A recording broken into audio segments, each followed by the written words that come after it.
Oi, pessoal. Vamos então ver alguns pontos para a gente terminar nosso conteúdo aqui. E eu separei realmente só a parte mais fundamental de tudo,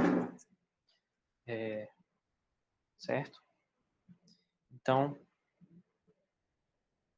o nosso próximo tópico é a lei de Biot-Savart, que está no capítulo 29 do livro, tá? E essa lei é a lei que diz como calcular o campo magnético gerado por uma corrente, tá? Então, antes disso, é preciso dizer que um fio por onde passa uma corrente elétrica, ele gera um campo magnético, tá?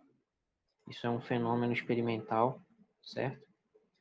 E o que essa lei de Biot-Savart que eu vou escrever agora nos informa é como calcular esse campo magnético gerado por uma corrente, tá? Então a gente começa com a versão infinitesimal aqui, né? Que é o que representa essa figura aqui do lado esquerdo. Então essa figura representa um fio por onde passa uma corrente I. E aí o que a gente vai calcular agora é o campo magnético gerado por um pedaço pequeno desse fio, um pedaço infinitesimal dl, tá?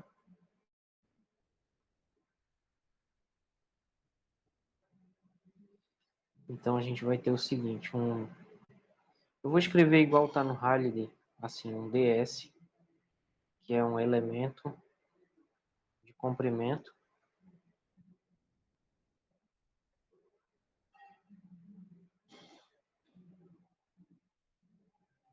do fio, que é uma grandeza vetorial, tá? Depois a gente vai ter aqui o R chapéu, que é a direção que dá essa ligação entre o ponto que está gerando o campo magnético aqui e o ponto onde eu vou calcular o campo, que é esse ponto P bem aqui. Então, bem aqui vai ter um R chapéu. Então, esse R chapéu é a direção que une, ou que liga, ou que conecta ds, que é o elemento de deslocamento aqui, na verdade. Isso aqui, na verdade, é um deslocamento infinitesimal, tá? Então, essa é a direção que une ds e o ponto P, orientado de ds para P, sempre, certo? R minúsculo, sendo R minúsculo a distância entre ds e P,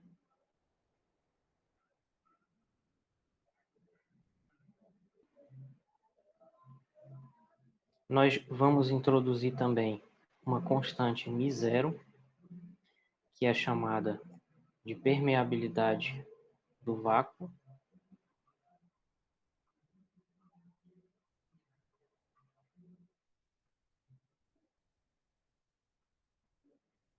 tá? E essa constante, ela tem um valor de 4π vezes 10 elevado a menos 7 Tesla vezes metro por ampere, ou aproximadamente 1,26 vezes 10 a menos 6 dessa mesma unidade, Tesla vezes metro por ampere, tá? Então, lá no campo elétrico, a gente viu que no campo elétrico aparece o ε0. Aqui no campo magnético, vai aparecer o μ0, tá?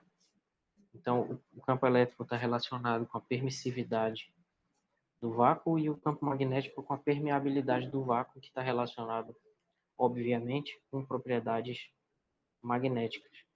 Então, esse μ, ele tem a ver com as propriedades magnéticas do vácuo, certo? Bom, e aí o que a lei de Biot-Savart para esse elemento de fio vai dizer é que o elemento de campo dB, que está sendo gerado bem aqui, vetorial, vai ser igual a μ0 dividido por 4π vezes a corrente que está passando no fio, vezes o produto vetorial entre esse elemento de deslocamento e a direção R chapéu, está tudo definido aí em cima, dividido pela distância R ao quadrado. Tá? Então essa é a lei de Biot-Savart. Ela diz como calcular o campo magnético a partir da corrente e da geometria do fio, né? E também da distância e da posição onde a gente está calculando esse campo em relação à fonte, que é o fio nesse caso. Tá? E a lei de Biot-Savart geral nada mais é do que a integração daquela lei infinitesimal. Então a lei infinitesimal diz que dB é μ0 sobre 4π I vezes ds vec R chapéu sobre R ao quadrado, só que o campo magnético naquele ponto P, causado por toda a corrente do fio naquele ponto, vai ser igual à integral de dB, onde essa integral vai ser feita ao longo de todo o fio, né? E aí, integrando do outro lado também, a gente vai ter a integral de μ0 sobre 4π da corrente vezes ds vec R sobre R ao quadrado, né? Como isso tudo aqui é constante, e a corrente a gente não tira porque ela eventualmente pode não ser constante. Nos exemplos que a gente vai ver, ela é, mas ela pode ser que não seja em algumas situações. Então, o campo magnético é μ0 sobre 4π vezes a integral da corrente ds vetorial R chapéu dividido por R ao quadrado. Tá? E essa é a lei de Biot-Savart, onde essa integral ela é feita num caminho. Tá? Então, ela é uma integral de linha,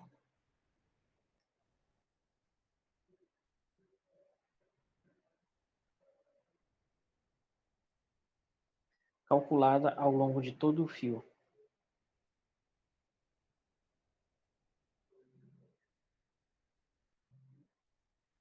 Qual fio? O fio que gera, o fio por onde passa a corrente que gera o campo. Ao longo de todo o fio no qual passa a corrente I.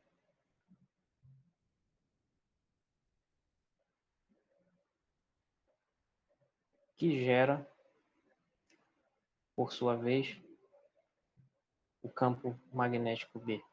Certo? Então essa é a lei de Biot-Savart. Ela tem uma expressão mais complicada, né, do que a lei de Coulomb que define o campo elétrico. Porém,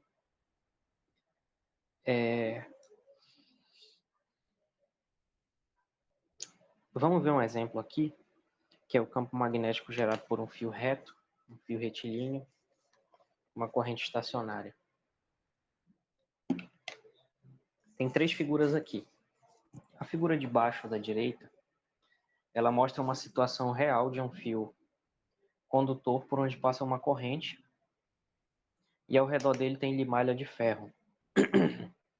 Então, essa limalha de ferro ela está orientada junto com o campo magnético gerado por esse fio. Então, isso nos mostra que o campo magnético gerado por esse fio vai ter linhas de campo que vão ser esses círculos aqui, certo? Essas vão ser as linhas de campo magnético gerado por esse fio. E ela vai estar orientada dependendo do sentido da corrente. Então, ela vai estar orientada assim, se a corrente for para cima, no sentido anti-horário. E ela vai estar orientada ao contrário, no sentido horário, se a corrente estiver para baixo. Isso daqui também segue a regra da mão direita.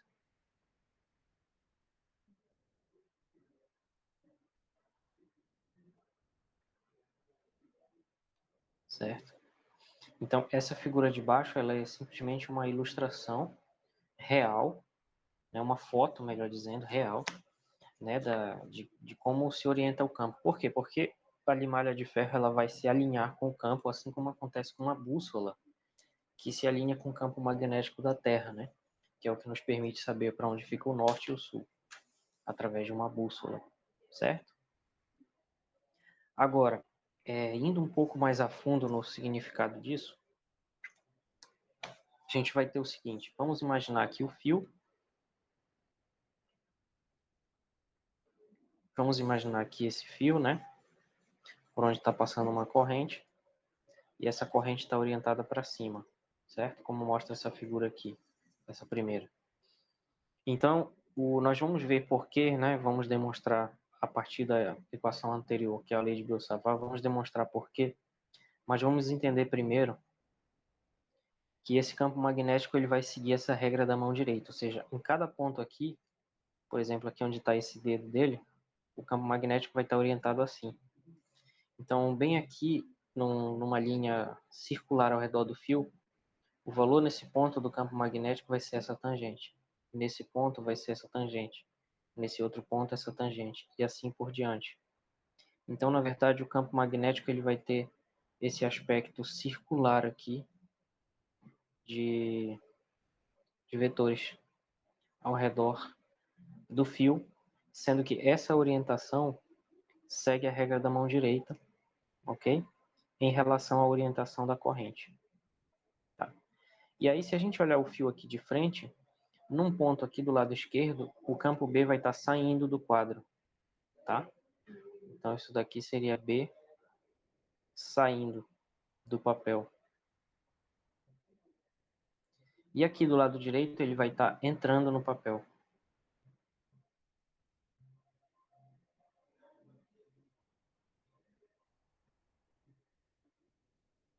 E tridimensionalmente, a gente pode pensar em linhas de campo que são círculos cujo centro é o próprio fio, certo?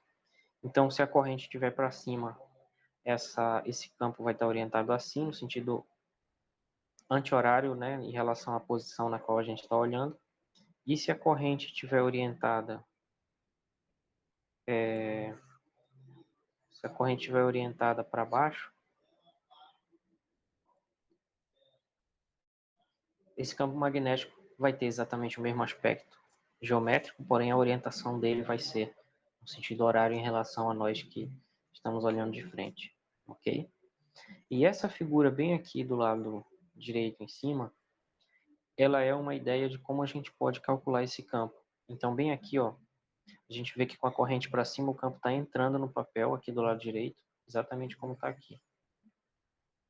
Então a gente pega um fio aqui onde está passando uma corrente e aí a gente dá alguns nomes aqui para conseguir resolver o problema, certo? E aí nós vamos chegar na expressão do campo magnético do fio, analisando essa situação e aplicando a lei de Biot-Savart. Ok. Então, vamos pegar um pedaço DS, que está desenhado bem aqui. Esse pedaço DS vai gerar um campo DB, que vai estar entrando no papel, como a gente viu aqui. Ok? Então, ele vai estar entrando no papel, ele vai estar a uma distância R maiúsculo do fio. Só que esse DS que está gerando o campo, ele não necessariamente vai estar a uma distância R, né? Quando ele estiver aqui, ok. Mas em outro ponto, não. Em outro ponto, ele vai estar a uma distância Rzinho, que é variável. Tá? E é justamente o que essa figura ilustra. Então, aqui num pedaço qualquer, não necessariamente bem aqui, ele vai estar a uma distância Rzinho. Esse elemento de deslocamento vai estar a uma distância Rzinho aqui, do ponto P onde eu estou calculando o campo. Tá? E o que eu vou chamar de variável S que vai ser usada para integrar é justamente o que faz varrer, entre aspas, né, todo o fio. Então, é uma simplificação, igual a gente fez lá do fio carregado quando estudou eletrostática, é uma simplificação que a gente considera aqui que o fio é infinito, certo? A gente sabe que ele é finito, mas é mais fácil a expressão do fio infinito, né, e é uma aproximação boa, como a gente viu lá na eletrostática, aqui também vai ser. em muitas situações, tá? Então, dito isso, a gente monta um triângulo com a figura anterior, né? Um triângulo mais ou menos assim, onde bem aqui vai estar o DL, DS, né? Como chama lá o livro. Esse tamanho aqui vai ser S, esse tamanho aqui é R maiúsculo, esse ângulo aqui é reto, e esse tamanho aqui é R. Então, bem aqui vai estar o ângulo θ, né? Porque o ângulo θ é o ângulo entre o DS, que está bem aqui, ó. Deixa eu fazer o DS de outra cor para não confundir. Então, bem aqui, situado bem aqui e orientado para cima, vai estar o DS. E bem aqui, sempre orientado da fonte, que é o fio, em direção ao ponto onde se calcula o campo, vai estar o R chapéu. Então, o θ é sempre o ângulo entre o DS e o R chapéu, por esse motivo que ele está lá em cima, tá? Muito bem. Então, com isso, a gente pode perceber que esse ângulo bem aqui, ele vai ser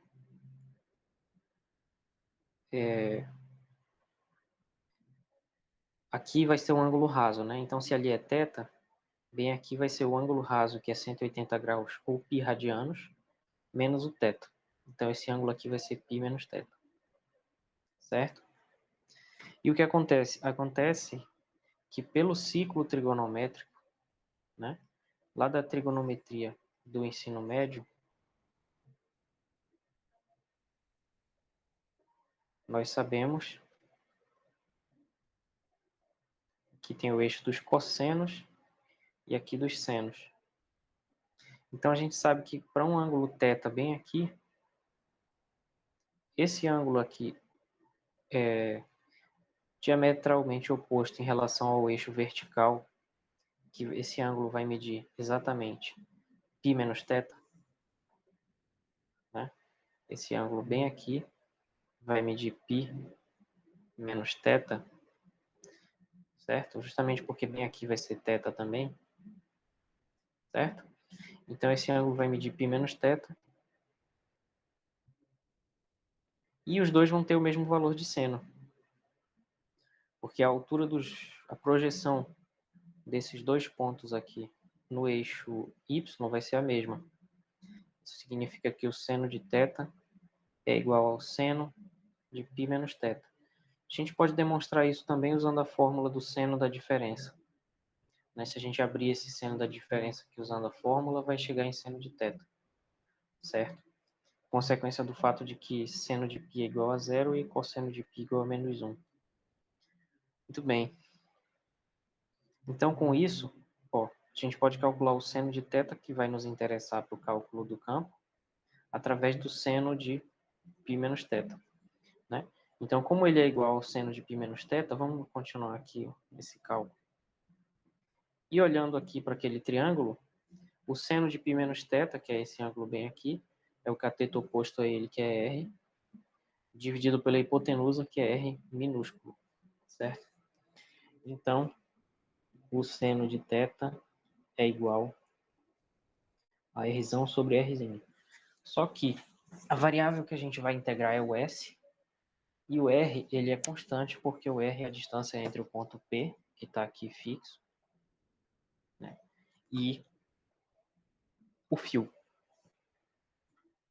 Então a gente precisa expressar o Rzinho em função de S. E a gente faz isso usando o teorema de Pitágoras, simplesmente.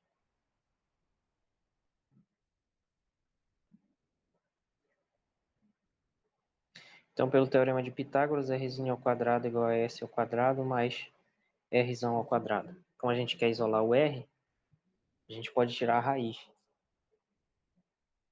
Então, o R é a raiz de S2 mais R2. O que significa que o seno de θ é, na verdade, Rzão sobre raiz de S2 mais R2.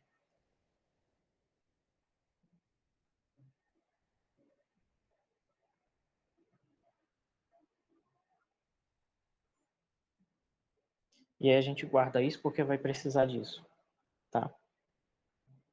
Depois desse cálculo,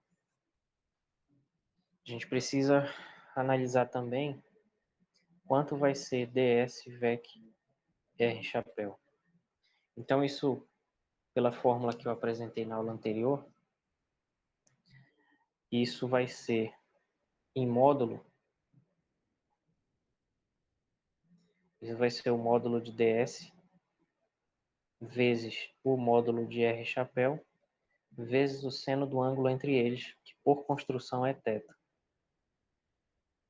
Só que r chapéu é um vetor unitário, então o módulo dele vai dar 1. E a norma de ds vai ser o ds escalar, que é o que a gente vai usar para integrar de fato. Então o módulo desse produto vetorial é ds seno de θ.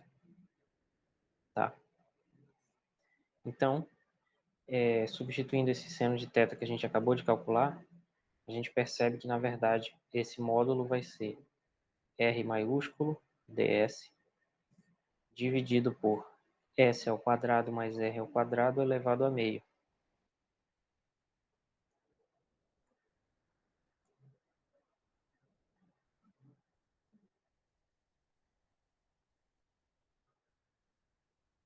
Ok. Então, a gente pode aplicar a lei de Biot-Savart, fazendo uma simplificação dela, né, que a gente tem essa forma vetorial aqui.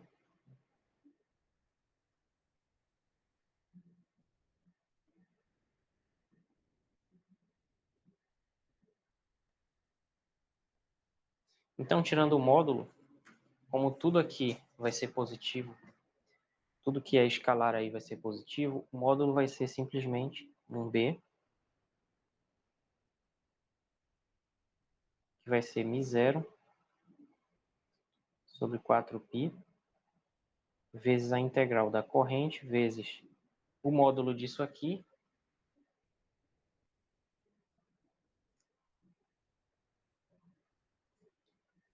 dividido por R ao quadrado. E aí, substituindo os resultados anteriores,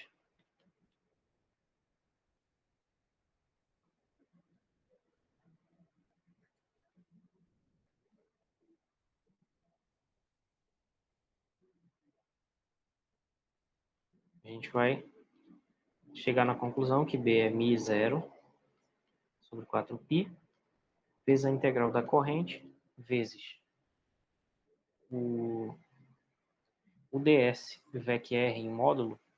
A gente acabou de ver que dá Rzão ds sobre raiz quadrada de S2 mais R2, vezes 1 sobre R2. Só que 1 sobre R2 é 1 sobre S ao quadrado mais R ao quadrado, tá?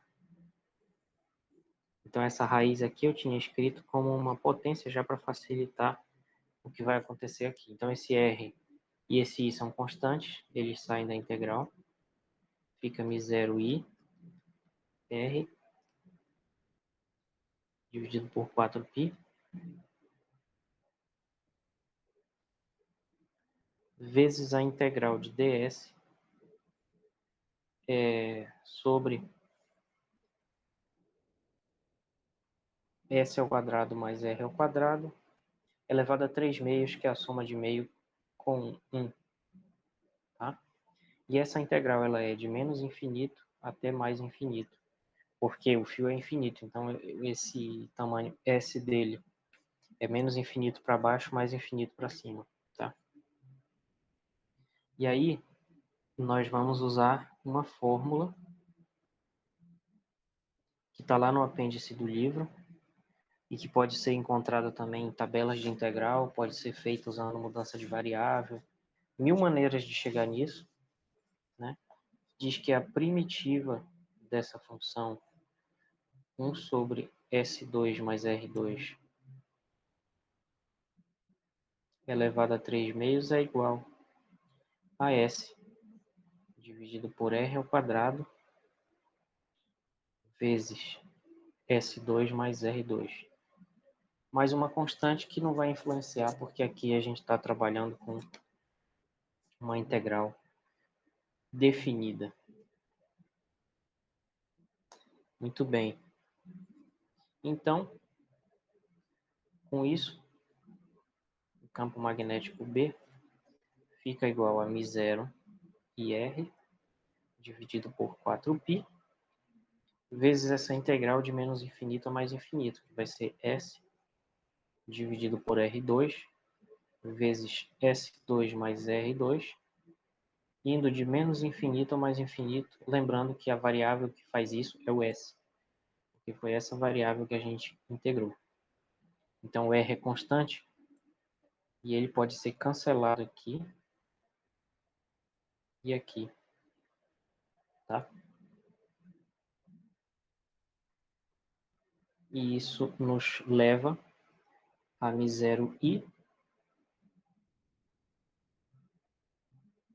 dividido por 4π vezes r, vezes o limite disso aqui,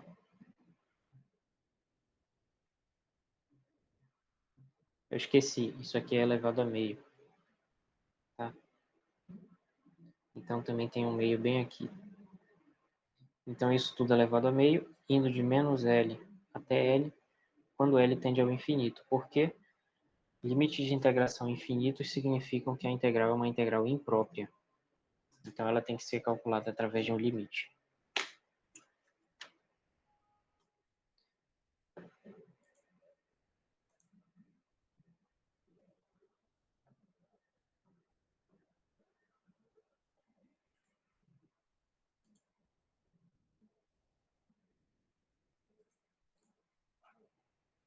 Vamos então ao cálculo desse limite para escrever finalmente o campo B. Então o campo B ele é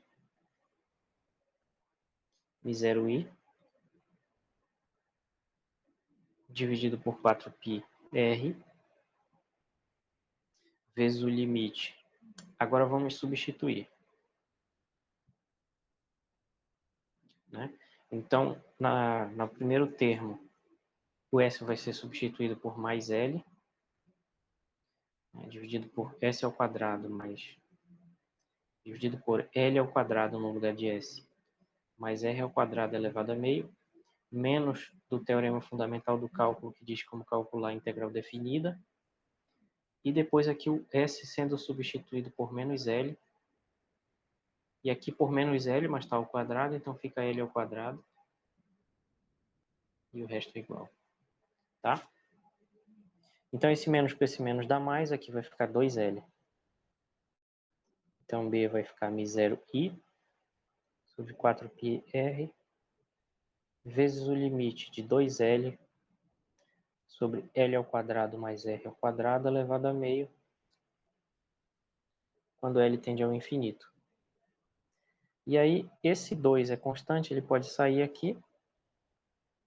Então, vai ficar μ0i sobre 2πr vezes o limite, quando L tende ao infinito, de L. Aí eu vou arrumar aqui o denominador, botando L ao quadrado em evidência. Então, isso fica L ao quadrado vezes 1, mais R ao quadrado sobre L ao quadrado. Tudo isso elevado a meio. Esse L quadrado embaixo elevado a meio vai dar L. Então, isso vai dar o limite.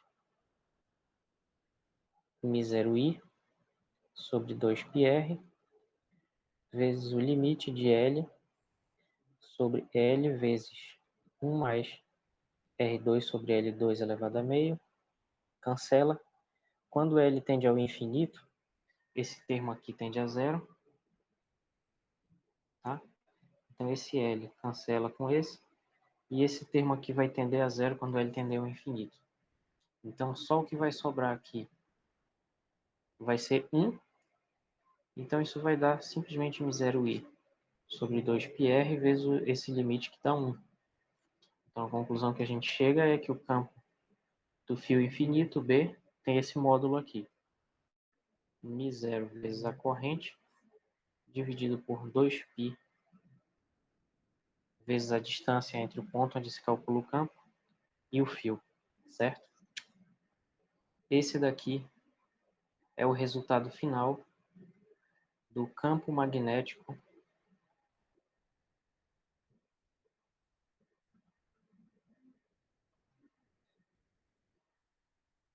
gerado pelo fio infinito. Subentende-se aqui que é um fio infinito por onde passa uma corrente I, certo? Então é isso. É essa fórmula aqui que é para usar no exercício que eu passei para vocês da prova. Se eu não me engano, a terceira questão, tá? Então, isso aqui é um problema do fio infinito. Vem aqui na terceira questão, fio infinito, mais fácil e impossível, tá? Beleza. Então, isso conclui o básico sobre a lei de Biot-Savart. O que mais tem lá no livro é o cálculo disso para outros casos, né? Mas pelo menos a ideia geral acho que eu consegui passar aqui. E lá no livro tem outros exemplos. Aí a gente pode discutir uma coisa importantíssima, né? Que se chama lei de Ampère. Tá? Então a lei de Ampère, ela é muito parecida com a lei de Gauss, que a gente estudou para eletrostática. Muito parecida.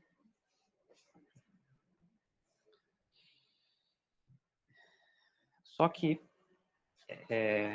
também é diferente, né? Deixa eu só ver se eu botei uma figura aqui. Tem. Muito bem. Então é uma situação seguinte. Imagina vários fios, que aí a gente está vendo os fios de cima. Então, tem 3 fios aí nessa figura que representam aqui, enfim, correntes, né, basicamente. Então, a gente vai passar uma curva que nós vamos chamar de amperiana, que ela vai circundar alguns fios e outros não. Então, nesse exemplo aqui, ó, se ela circunda esses 2 fios, a gente pode definir uma coisa que a gente chama de corrente encerrada, ou corrente envolvida, como diz lá o livro. Então, a corrente envolvida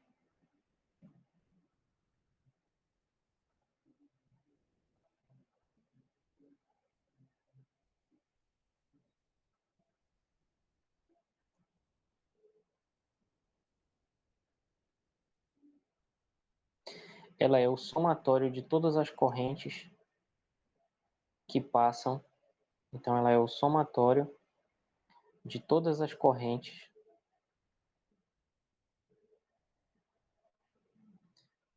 que atravessam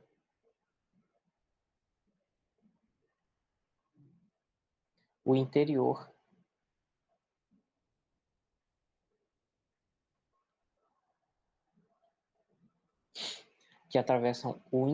da curva amperiana, ou vamos chamar simplesmente amperiana. Assim como lá na lei de Gauss a gente chamava as superfícies que envolvem a carga de superfície gaussiana, na lei de Ampère a gente chama de amperiana a curva que circunda as correntes, para facilitar a memorização, né? E o que a lei de Ampère nos diz é o seguinte, vamos chamar esse caminho da amperiana aí, vamos chamar ele de C, certo? Esse caminho é orientado, nesse caso ele é orientado no sentido anti-horário, tá? O que vai dizer a lei de Ampère é que a integral de linha sobre esse caminho dessa amperiana do B escalar ds, onde esse ds é um deslocamento, vai ser igual a μ0 vezes a corrente envolvida, certo? Então, essa daqui é a lei de Ampère.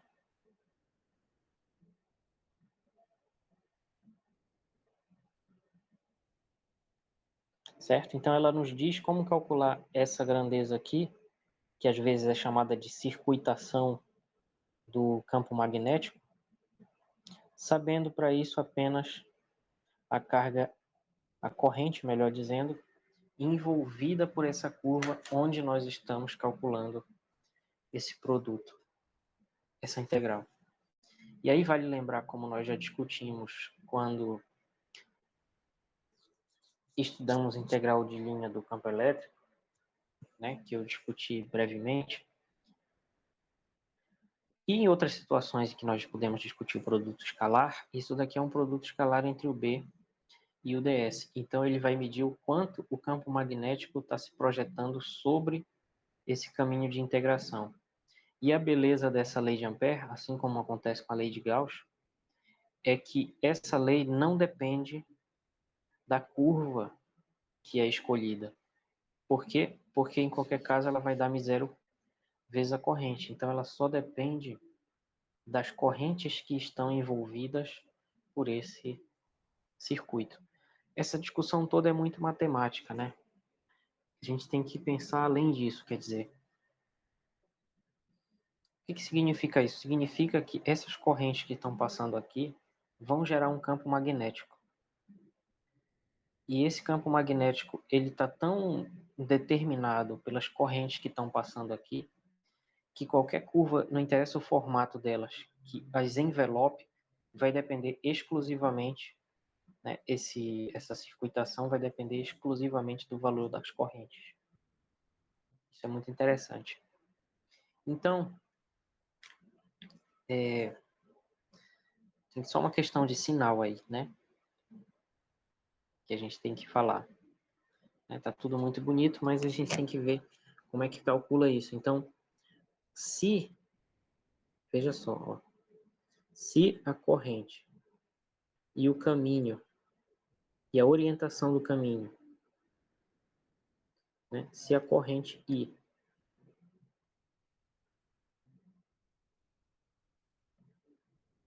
e o caminho C satisfazem a regra da mão direita,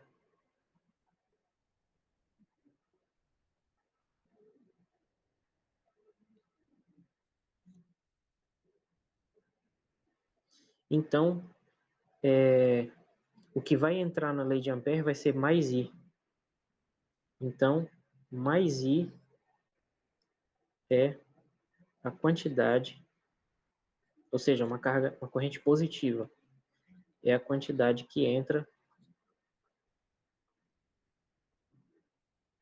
no cálculo da corrente envolvida, certo? Então a gente tem essa regra. E é o que está acontecendo com a corrente I1 aqui da figura, ó, tá? Então essa corrente I1 da figura, ela segue a regra da mão direita, porque se a gente botar o polegar aqui em cima do fio e fizer um movimento anti-horário com a mão direita, ela vai seguir exatamente aqui. Se a gente fizer um movimento de fechar a mão direita, ela vai seguir exatamente o caminho. Isso significa que esse caminho C e essa corrente I, elas satisfazem essa corrente I1, né? Então esse é o exemplo da figura. Vai entrar mais I1, né? Porque satisfez isso. Se não, né? Se não for assim, entra menos I no cálculo de I envolvida, certo? E aí o exemplo disso que a gente tem na figura é a corrente I2, certo? Então, a corrente I2 ela está entrando no papel e o sentido da corrente não está satisfazendo a lei da mão direita, a regra da mão direita, com esse sentido. É óbvio, porque se eu já descobri que uma satisfaz e ela está saindo, todas as que estiverem entrando não vão satisfazer, né? Mas para quem é um pouquinho mais chato, a gente pode pensar também, colocar o polegar orientado igual a orientação dessa corrente para baixo e girar a mão direita. Quando a gente girar a mão direita, vai girar no sentido oposto ao do caminho aqui. Então não satisfaz a regra da mão direita, né? E aí no exemplo da figura, vai entrar no cálculo da lei de Ampère menos I2. Então, reunindo isso tudo, a lei de Ampère para essa situação aqui vai ficar que a integral nesse caminho C de B escalar dl vai ser igual a μ0 vezes a carga envolvida. Então, a carga envolvida vai ser simplesmente mais I1 menos I2, né? Porque só tem essas duas sendo envolvidas por esse caminho. Então, vai ser mais I1 menos I2. Só isso, certo, pessoal? Então, foi mais ou menos essa situação que eu passei para vocês no exercício, tá? E aí eu vou botar um exemplo aqui, muito parecido com o exercício. A diferença é que lá no exercício, a curva ela está orientada no sentido horário. Então, vocês têm que prestar atenção nisso, tá? Muito bem. Então, vamos imaginar aqui um caminho C. E vamos imaginar aqui uma corrente I1 saindo do papel, uma corrente I2 entrando no papel e o caminho orientado no sentido anti-horário. E aqui fora tem uma corrente I3 e uma corrente I4 entrando no papel, tá? Então, como fica a lei de Ampère nessa situação?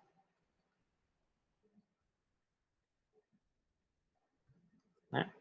O que essa lei nos diz é que a integral de linha no caminho fechado C de B escalar dl, toda vez eu quero escrever dl, mas para ficar igual ao livro tem que ser ds. Então, deixa eu só corrigir aqui.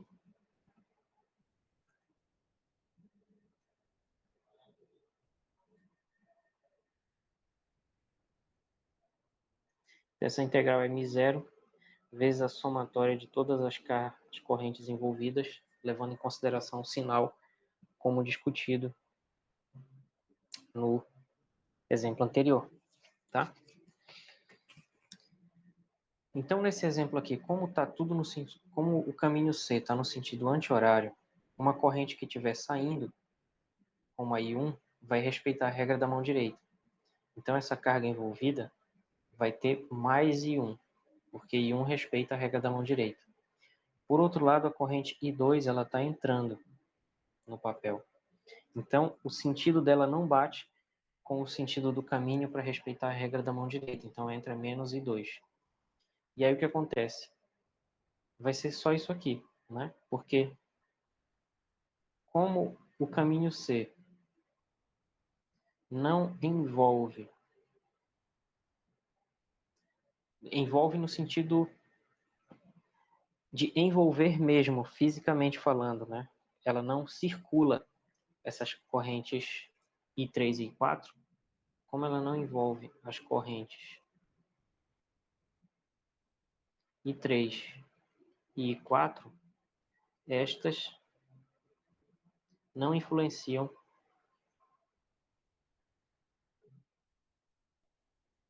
no cálculo dessa integral aqui, certo? Então, vamos supor que a gente tivesse dado do problema aqui, ó, assim, que a corrente I1 é igual a mais 5 amperes. Eu estou falando errado, não é ampere com sotaque americano, porque esse nome ele é francês, ele não é. Então seria ampere, algo assim, não sei falar francês nem inglês, tá? E 2, vamos supor que 2 fosse menos 10. E 3, vamos supor que seja mais 20. E vamos supor que 4 seja menos 30. Então eu já estou ajudando porque eu já estou dando o sinal aqui, certo?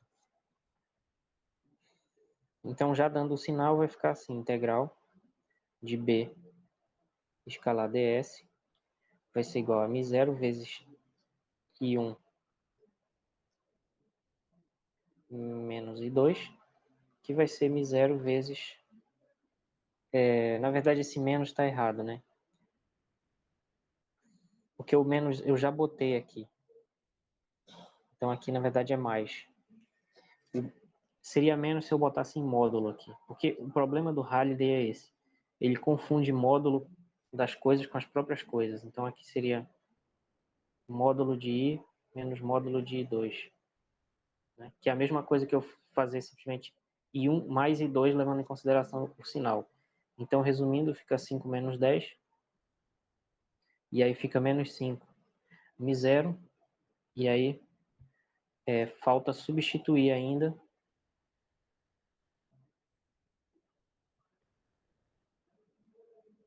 μ0, né? Também. E calcular esse fluxo aí. Então, na prova, vocês substituem esse μ0. E eu só queria reforçar a advertência de que lá na prova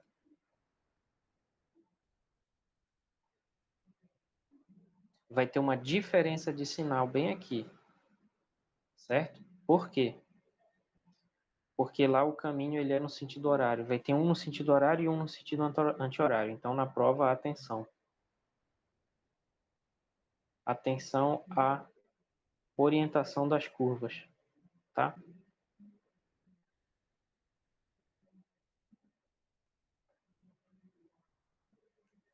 Então, fora isso,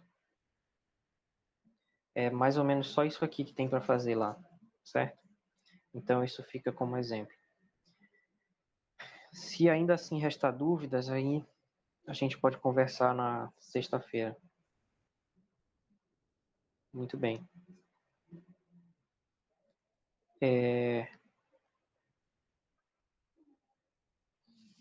Então, além disso, a gente também pode usar a lei de Ampère para determinar campo magnético,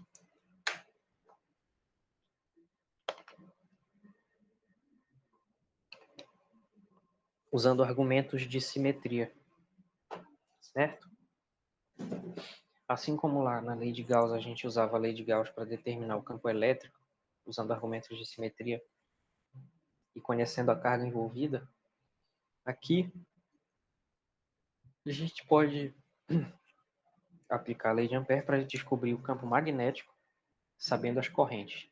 Então vamos supor essa situação aqui, que tem um fio, uma corrente orientada para fora da tela. Então o campo magnético vai ter esse sentido, vai ter esse formato circular, como eu já discuti ainda agora. Né? E a gente já sabe quanto vai dar esse campo, mas vamos redescobrir essa fórmula usando a lei de Ampère. Então o que a gente tem é o seguinte, ó. Esse campo magnético ele vai ser sempre tangente à trajetória. Então ele vai ser sempre paralelo ao ds. E isso significa, né, como eles são paralelos e além de ter a mesma direção, eles têm o mesmo sentido, então o B escalar ds vai ser simplesmente módulo de um, módulo do outro, vezes o cosseno do ângulo entre eles. Mas o ângulo entre eles é zero, e o cosseno de zero é 1. Então o produto escalar dá isso aqui. Ao longo desse círculo, o valor de B não muda, porque esse círculo todo está a uma mesma distância r do fio. E a gente acabou de ver, né, que esse campo ele vai depender só dessa distância, então, em módulo. Então, ao longo de todo esse círculo, o B vai ser constante.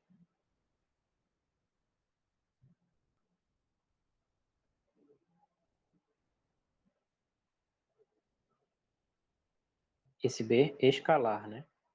Então, ao longo da amperiana da figura, que é um círculo com centro no fio,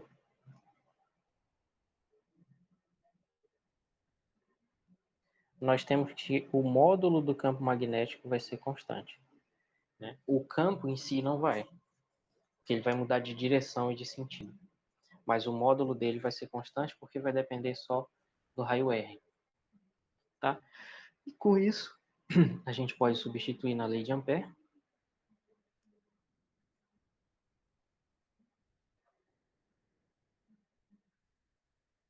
que vai dizer que a integral de linha do campo magnético escalar dl vai ser igual a μ0 vezes a corrente envolvida, que nesse caso é obviamente só I, né?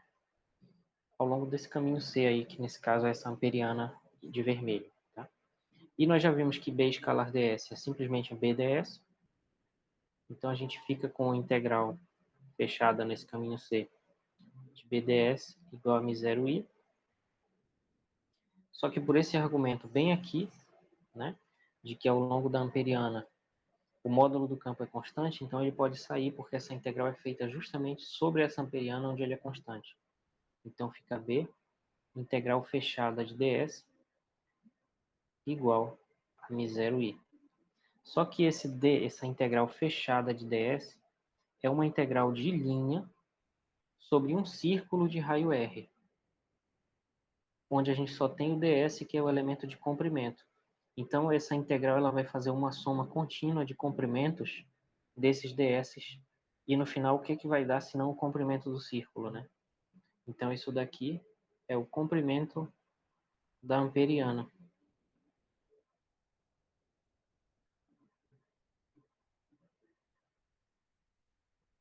que é um círculo de raio R. Então, esse comprimento é 2π vezes o raio. E aí, com isso, finalmente, a gente retorna a fórmula que a gente já conhecia, né? Porque vai ficar B vezes 2πr igual a μ0i. Então, B vai ser μ0i sobre 2πr, que é ok com o que já sabíamos.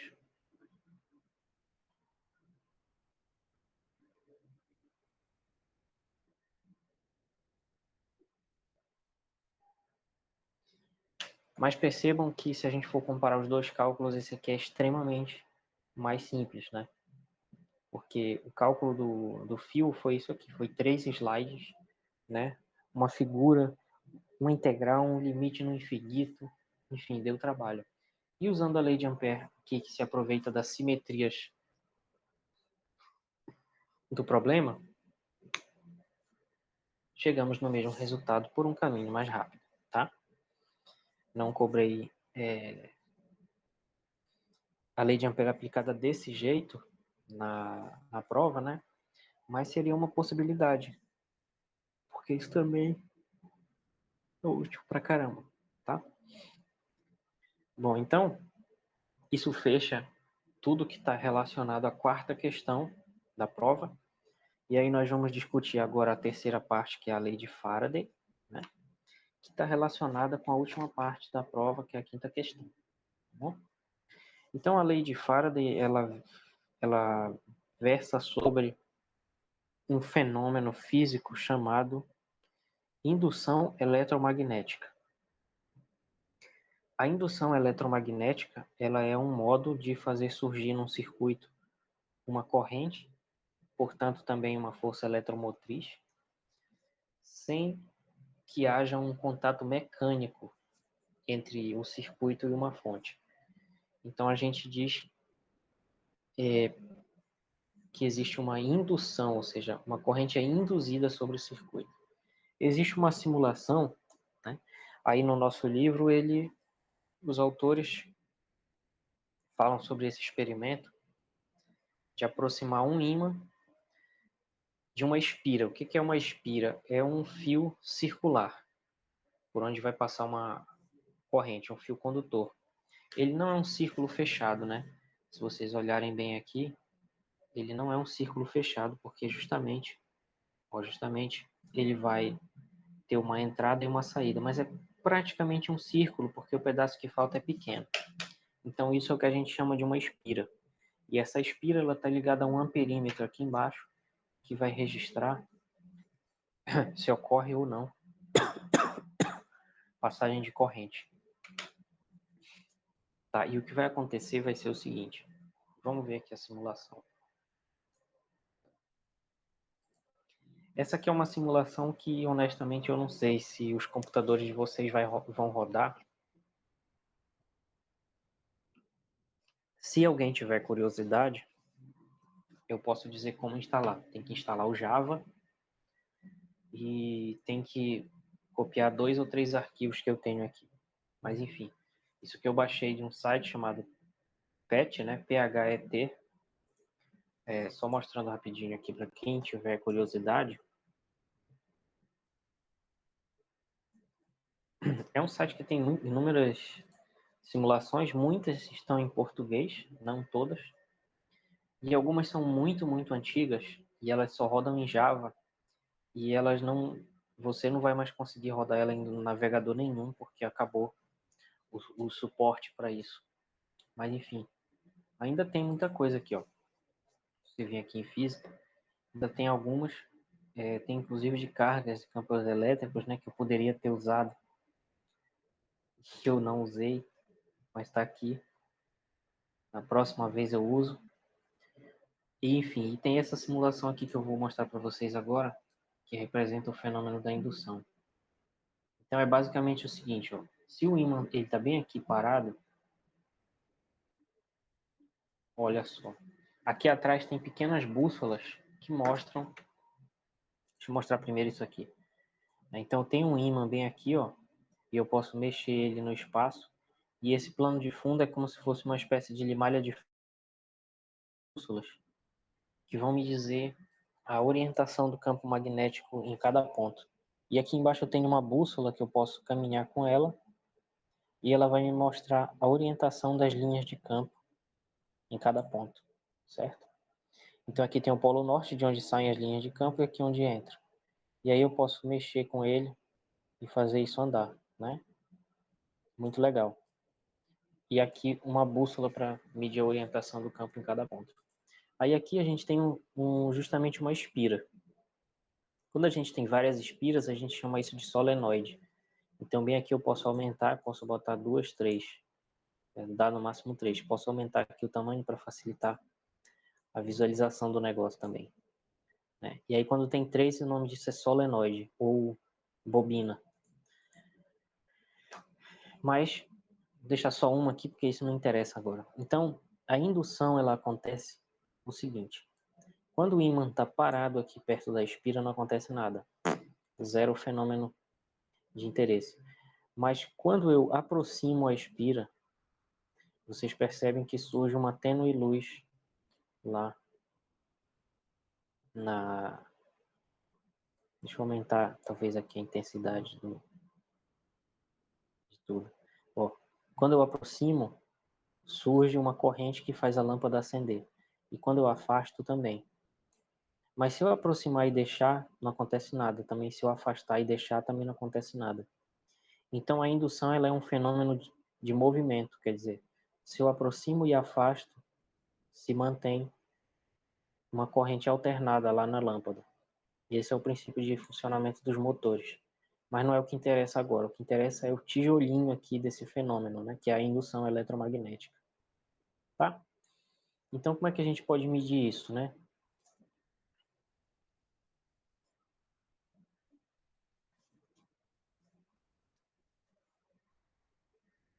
Bom, a gente percebe algumas coisas sobre isso, que é o seguinte.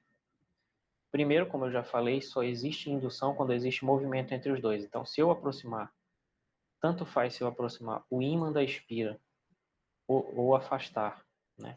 Ou se eu aproximar a espira do ímã ou afastar, vai surgir uma corrente. Veja que quanto mais rápido eu fizer isso, maior. Porque se eu vier devagar, dá um brilho pequeno.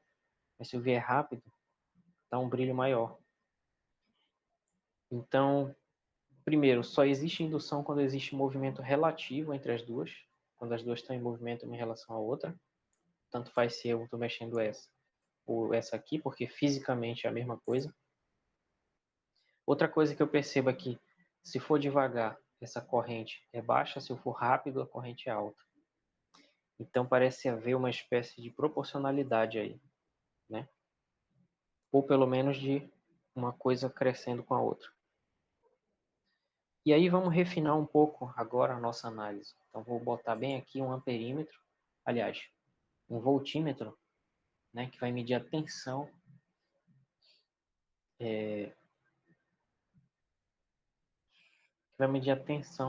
induzida. que a gente chama de FEM induzida sobre esse circuito. Então, se eu aproximar aqui o polo norte desse circuito, vocês percebem, ó, que aparece uma tensão negativa ali, certo? Por outro lado, se eu afastar o polo sul, também vai aparecer uma corrente negativa. Opa, tem uma coisa errada aqui.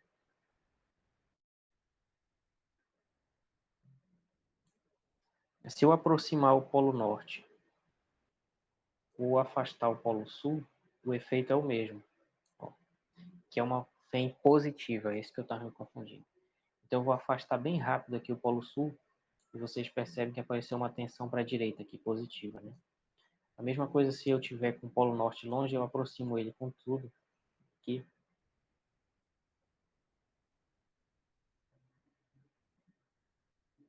Acho que está um pouquinho bugada aqui essa simulação, mas tudo bem. Vamos tentar de novo.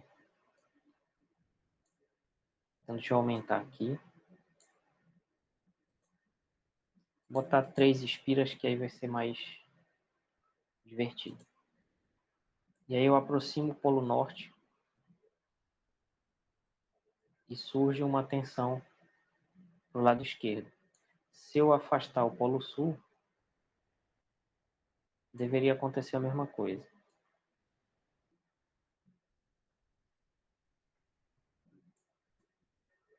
Acho que está dando erro aqui, ainda agora deu certo. Mas enfim, o ponto é que o movimento do ímã faz surgir uma fé induzida aqui, certo? E quando a gente aproxima o polo norte, deveria estar acontecendo aqui, mas tem alguma coisa errada, não sei o que é. A corrente ela tem o mesmo sentido que teria se eu afastasse o polo sul, certo? E também quando eu afasto o norte, deve ter o mesmo sentido de aproximar o sul, porque é a mesma coisa, né? Então, se eu vier aqui e passar direto, a corrente não deveria mudar de sentido, certo? Então esse é o primeiro experimento, que não deu muito certo aqui, mas valeu a tentativa, que mostra um fenômeno de indução. Aí tem um outro fenômeno de indução aqui também, que segue o mesmo princípio físico que a lei de Faraday que nós vamos ver daqui a pouco. Então esse fenômeno é basicamente o seguinte. Não, imaginem que a gente tem aqui dois circuitos que eles não se tocam, então não existe nenhum contato mecânico entre os dois. Onde bem aqui na direita a gente tem um circuito com uma fonte, uma bateria, um resistor e uma chave. Então, quando a gente liga ou desliga a chave, surge aqui nesse circuito, que não tem nada além de um fio e um voltímetro, surge uma corrente aqui na esquerda, certo? E quando a gente desliga a chave também, tá? E o sentido da corrente aqui, quando a chave é ligada lá, é o oposto do sentido da corrente aqui quando a chave é desligada lá. Então tem uma diferença. E esses dois fenômenos os dois são fenômenos de indução. A explicação disso é que nas duas situações vai ter uma variação de fluxo do campo magnético, né? Que falando assim, sem dizer primeiro o que é, pode parecer um pouco estranho e artificial, né? Então é por isso que a gente precisa primeiro dizer o que é fluxo de campo magnético. O que é fluxo de campo nós já estudamos, então o fluxo de campo é o fluxo através de uma superfície. Então nesse caso aqui a gente tem uma superfície A, aqui, né? Estou pintando aqui de amarelo essa superfície bem aqui. E a gente vai ter um campo magnético B, que vai passando através dessa superfície, e o fluxo desse campo magnético é uma grandeza φB, que é definido como o fluxo de qualquer campo vetorial é definido, né? Como uma integral de superfície. Então isso vai ser uma integral de superfície ao longo dessa superfície A. Essa letra A não tem nada de especial, eu só estou usando ela porque é a mesma da figura aqui. É só para dizer que é uma integral sobre a superfície do campo magnético B, produto escalar com o vetor normal, que faltou desenhar aqui. Então, bem aqui vai ter um vetor normal à superfície. B escalar N de A elemento de área, esse aqui.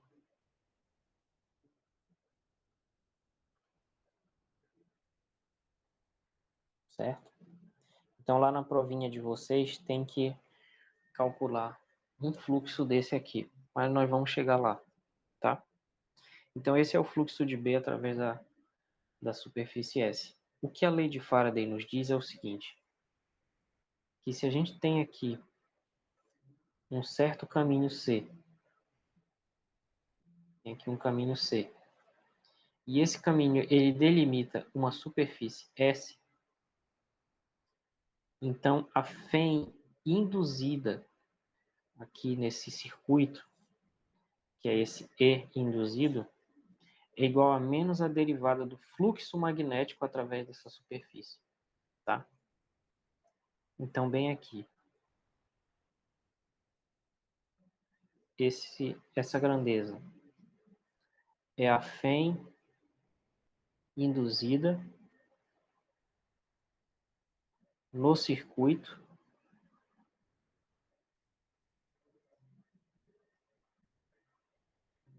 graças à variação do fluxo, variação temporal, né, do fluxo de B, que é o fluxo φB, certo? Então, essa variação do fluxo do campo magnético através dessa superfície, que é o que acontece quando a gente aproxima ou afasta o ímã, o que vai aumentar ou diminuir o número de linhas de campo que atravessam essa superfície, né? Então, essa Fem vai ser igual a menos a taxa de variação temporal do fluxo de B. Então, esse φB aqui é o fluxo de B, né? Que é o φ, que é a integral de superfície, ao longo dessa superfície S, tá? E essa derivada aqui, ela é a taxa de variação temporal do fluxo. Então ela fala sobre a mudança desse fluxo. Então ela dá a taxa de variação temporal, né, do fluxo de B através da superfície que representa o interior do circuito. Através da superfície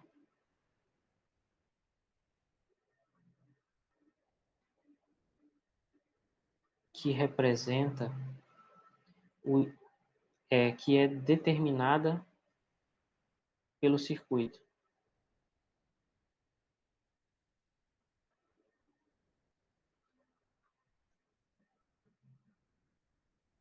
tá? Então, vou fazer bem aqui o que a gente tem um circuito C, e dentro desse circuito C a gente tem uma superfície S, certo? Então a superfície, a fronteira dessa superfície, desculpa, vai ser o circuito C, tá? E aí, a única coisa que falta explicar é esse sinal de menos. Então, esse sinal de menos, ele tem também uma explicação, tem um significado, tá? Esse sinal de menos,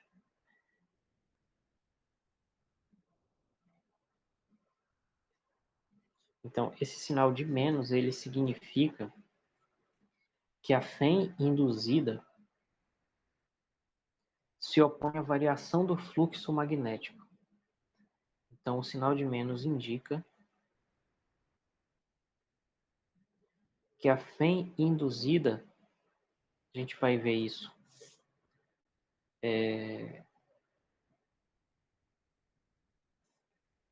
agora, né? Então, esse sinal de menos indica que essa Fem induzida se opõe à variação, porque a Fem vai ser menos a variação do fluxo de B, né? Então, ela vai ter o sentido oposto do sentido da variação do fluxo de B. Então, ele se opõe à variação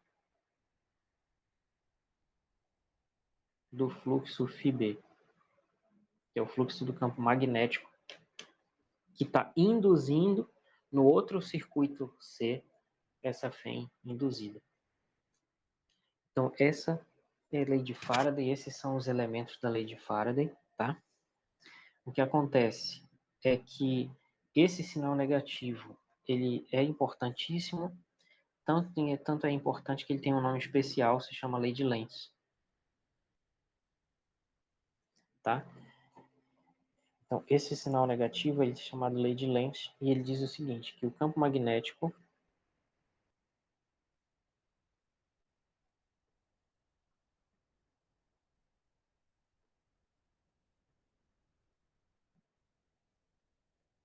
produzido pela corrente induzida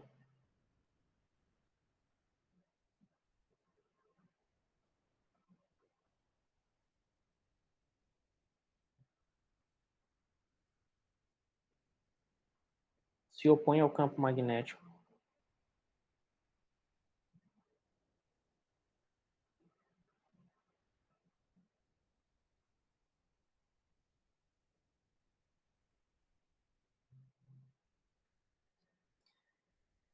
que induz a corrente.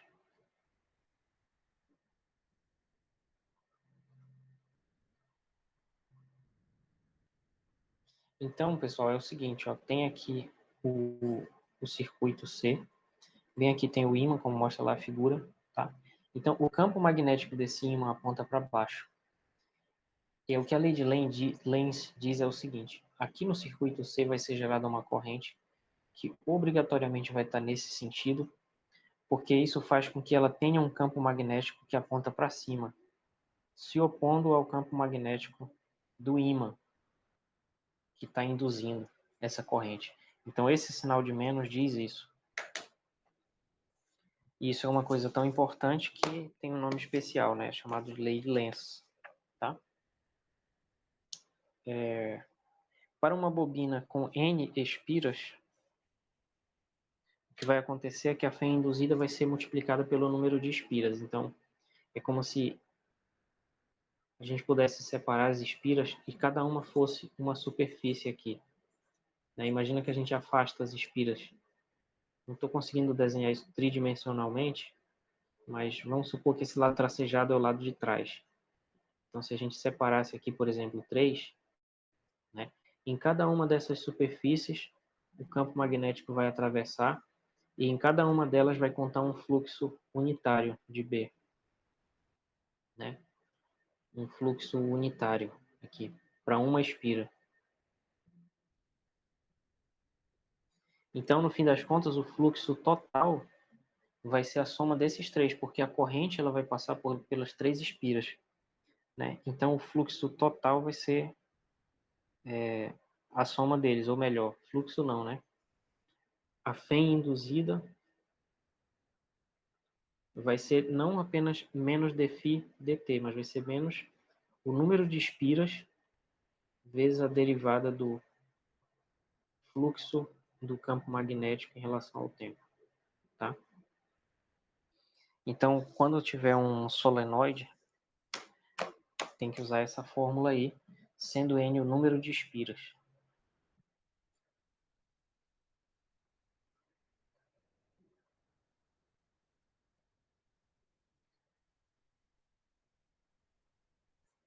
Certo?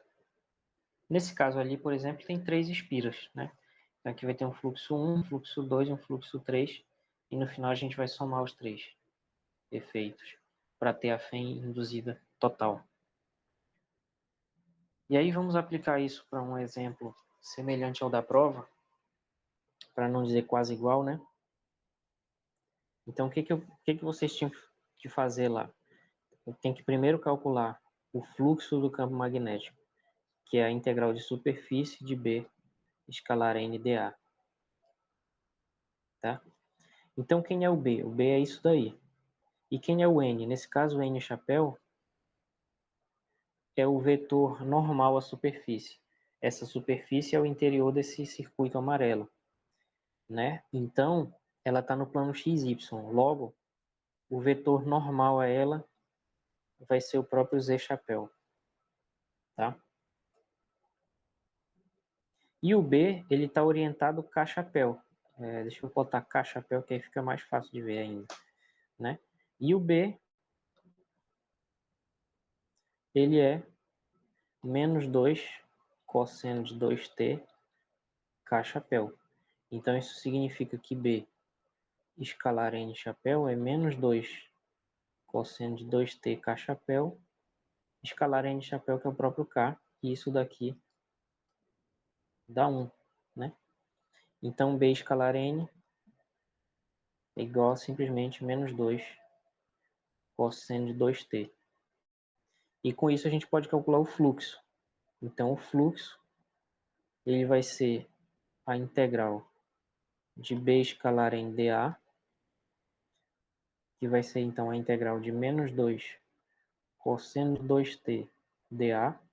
E aí é o seguinte, esse termo aqui não depende nem de x nem de y, que é o que tem aqui no dA, né? dA é dx dy, então ele sai da integral. Fica menos 2 cosseno de 2t, integral de dA. E o que é a integral de dA? É a área dessa superfície. Só que nesse caso essa superfície é um retângulo. É um retângulo que mede, aqui mede 5, aqui mede 6, né? Então essa área vai ser 5 vezes 6 apenas. É um retângulo, é base vezes a altura, que é 30, certo?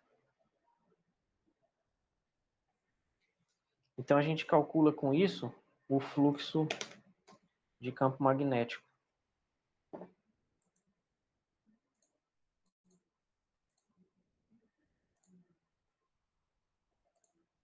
que vai ser tão somente menos 2 cosseno de 2t vezes a área, que é 30.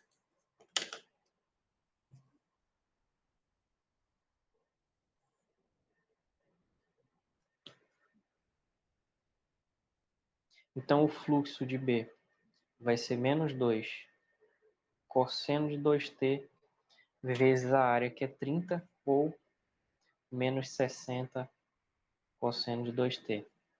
E aí, finalmente, a gente pode aplicar a lei de Faraday,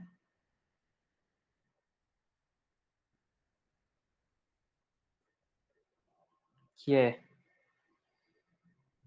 ela diz que a fém induzida é menos a derivada de φb em relação ao tempo, então ela vai ser menos a derivada em relação ao tempo desse resultado, que é menos 60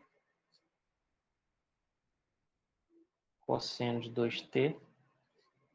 Aí esse menos com menos dá mais, então fica 60. Derivada do cosseno é menos seno, então fica menos seno de 2t.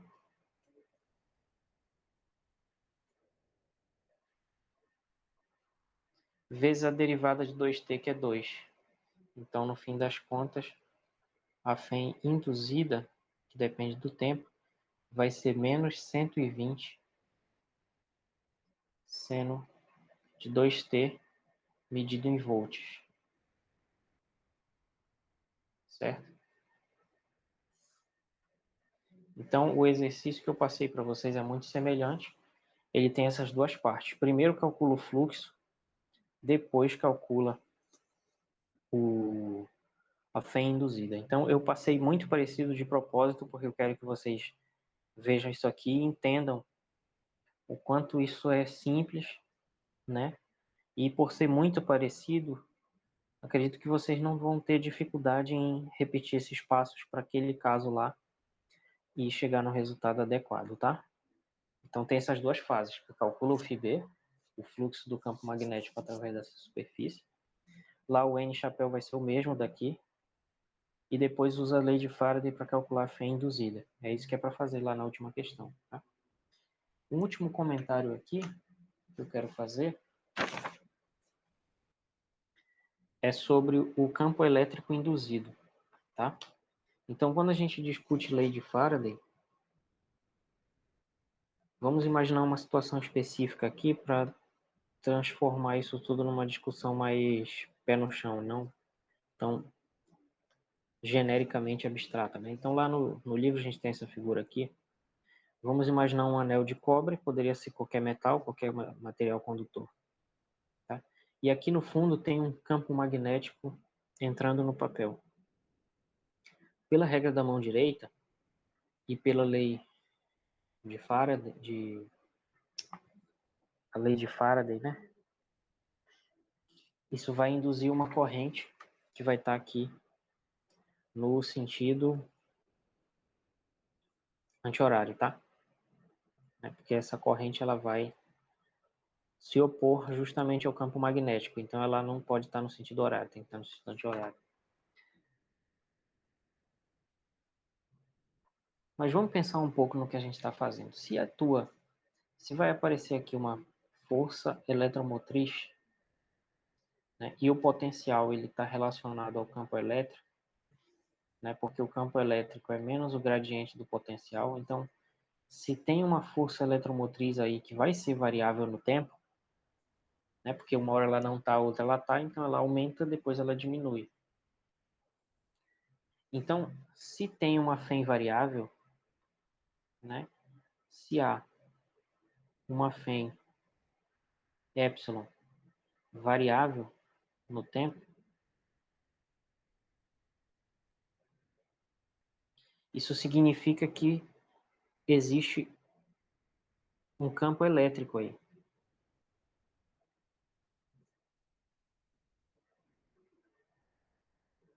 Outro argumento para ver que vai ter um campo elétrico aí é o simples fato de que existe corrente.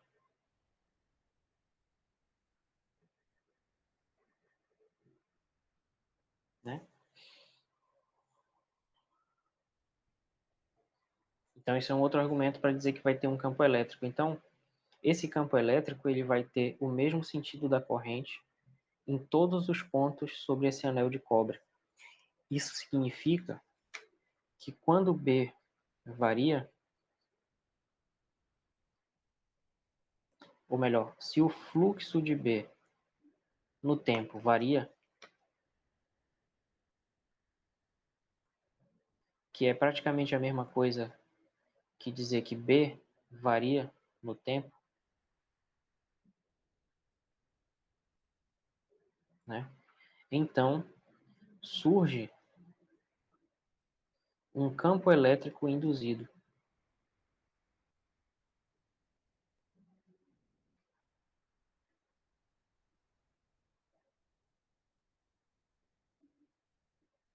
E como é que a gente relaciona ele com a lei de Faraday? É simples, né? Porque a gente já viu que a FEM ela é uma integral fechada do campo elétrico escalar ds, usando a notação do Halliday, né?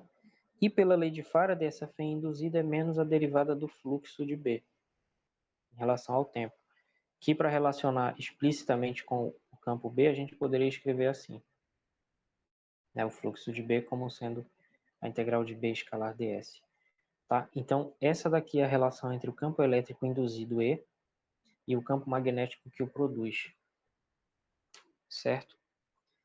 E aí, com isso, a gente termina a nossa discussão de hoje. Tá? E aqui estão os fundamentos físicos e também os exemplos necessários para vocês fazerem as 3 últimas questões lá da nossa lista.